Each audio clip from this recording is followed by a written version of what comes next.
Everything I'm doing now stems from a promise that I made God. But previous to the promise, I asked God to take away every dream I ever had, just to let me be normal. That didn't work out so well, at all. So I changed it up, and this time I said, okay, God, whatever you want, I'll do it. I promise you, just use me. When the going gets tough, do we get going? Do we just think, well, this is the way it's been, it's the way it'll always be. I might as well get used to it. No, we got to stop doing that. We don't need to sit and settle in our setback, or even worse. Do we shrink back? Do we say, well, I'm already a mess. They already think I'm a failure. I might as well do this. And do we make things worse? We have got to stop this.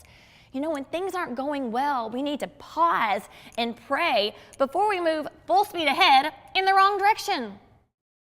Well, I knew I couldn't get back what I lost, what I gave up on, and I didn't have a dream anymore. I didn't have a plan. I didn't have a plan, but God still had a plan for me. When I gave away my dreams, that's when I became available to receive His.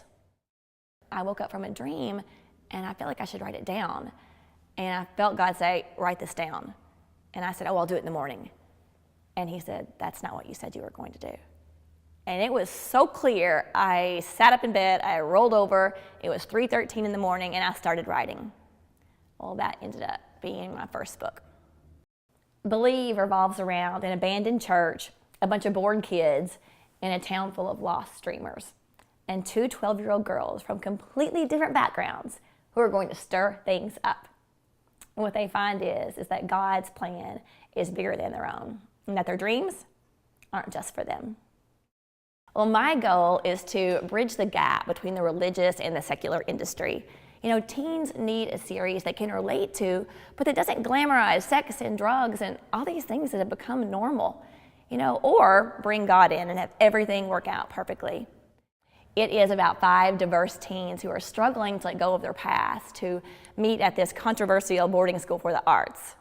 Now, in our world, they probably would have never interacted, but here, the one thing they have in common is none of them fit in. Really, the series is about their battle with faith and fear. Are they going to embrace who they are and discover their purpose, or will they let their insecurities define them? I started writing sermons because God said it was time to turn my mess into messages. I know what it's like to live in fear and to be constantly bullied.